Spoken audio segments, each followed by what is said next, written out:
What's up, everyone? Ryan here, or Amanar Productions, and I was actually looking on Google for the new Star Destroyer set number and happened upon this picture, and I'm like, well, I haven't seen that picture yet, and sure enough, there's this whole website, bricktastic.nl, that has pictures of the new Death Star early, so I figured I would do kind of a very quick initial reactions to seeing a lot of these Death Star pictures for the first time. Of course, I've already got the box in hand. Hopefully, we'll get the set in hand as soon as possible, but I think we've got a lot of great new high-quality pictures here, of course, and LEGO is officially revealing the Death Star at 9:15 a.m. on Thursday, September 4th. So depending on when you're watching this video, I may actually be live on YouTube using the same layout. That's what it was made for. So check that out. And if not, of course, I'm going to do a full in-depth breakdown on everything from the Death Star after the event happens. So anyway, let's get my initial thoughts out of the way. Obviously, the set looks big. We can see that from the very first picture, very large Death Star here with the man for scale.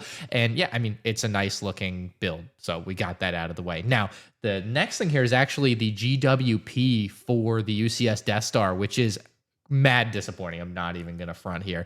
It is crazy bad. That's your GWP, that TIE fighter. That ugly, terrible 4+ looking TIE fighter is what they came up with as the GWP for their first $1,000 Lego Star Wars set. This shouldn't be a GWP at any point in the history of Lego Star Wars, let alone for a $1,000 set. This should have been another lightsaber. They should have just stuck with that. Instead, they tried to do something silly, and boy, is it silly. Now, it is said to include 2 more Stormtroopers for your set, and I think we can kind of see those there, unless that... No, yeah, you can see the Han in his Stormtrooper disguise up there. So it's not the disguised version of Han and Luke. It is the 2 additional Stormtroopers included with that TIE fighter there. So a couple of extras. Maybe those crates are extra too with that TIE fighter. You know, that'd be nice, I guess. But like, really, this should all be included in the set for $1,000. No GWP for a $1,000 set should add on to the $1,000 set. It should be completely separate, something different, something extra,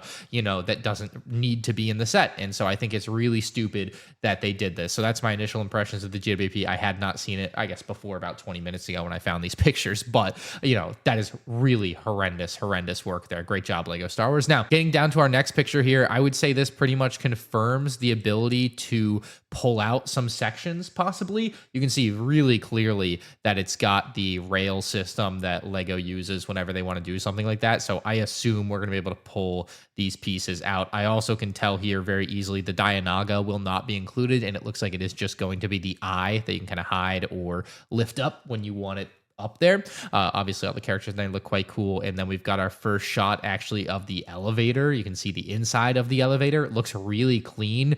Probably going to be something that functions a lot better than what we saw back in 2008 and 2016 because it's basically a 20-year newer design.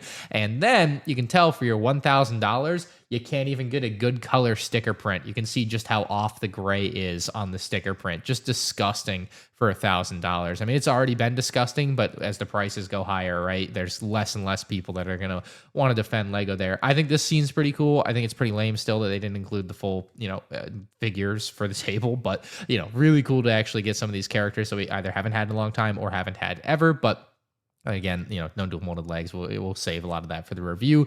This looks pretty cool. Just the way they lit this up is really dope with the Palpatine's throne room diorama. And it's crazy how similar this looks to the $100 set, yet is still downscaled. I mean, they can find a way to downscale anything, it seems, these days. And the chair might be the same size, but just this area here, definitely downscaled. And then it looks like maybe these platforms fall down. No, probably no like functionality there. A lot of like tiled off space, so that's nice. You know, couple select studs maybe there to place figures on, but really tiled off there. I guess we're going back into the hangar here. The shuttle, you can see again for your $1,000.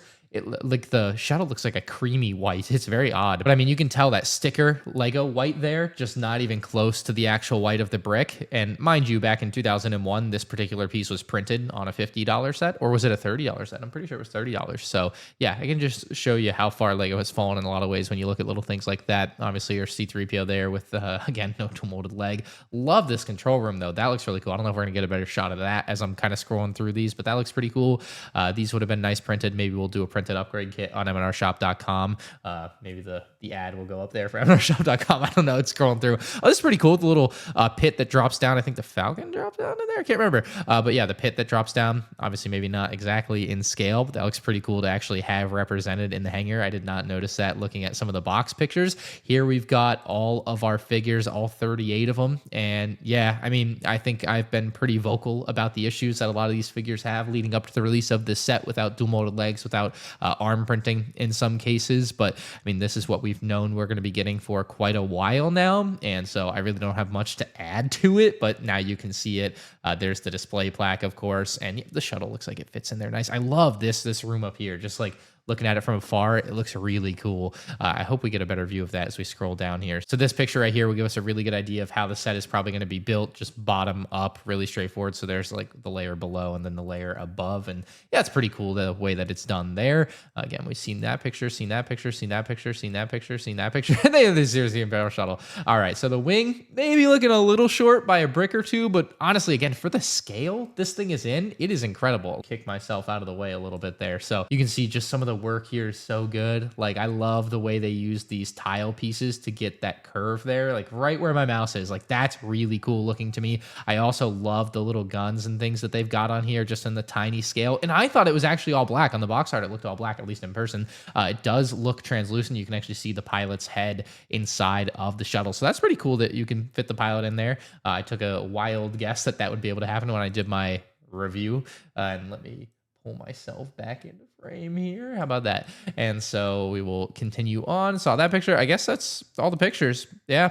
So those are all of like kind of the early first leaked pictures of the new Death Star with like the official Lego imagery, of course, here. $1,000, 9,023 pieces. Going to be a tough sell for a lot of people. But yeah, man, it's the first $1,000 set. Definitely worth making an extra video to discuss, I think, because it's just such a crazy thing to have happening. But those are my initial impressions, just kind of looking through some of the first official images. And like I said, live stream Thursday, September 4th at 9 a.m. That's going to be on my YouTube channel, reacting to the Lego stream. And then I will do a full breakdown of every little nitty gritty detail of all the pictures right after that. You know, it's going to take me quite a few hours probably to get through, but I will do that as well. So hope you guys enjoyed. If you did, make sure you hit the like button and let me know your thoughts on the $1,000 Death Star. Now we've got some real official images.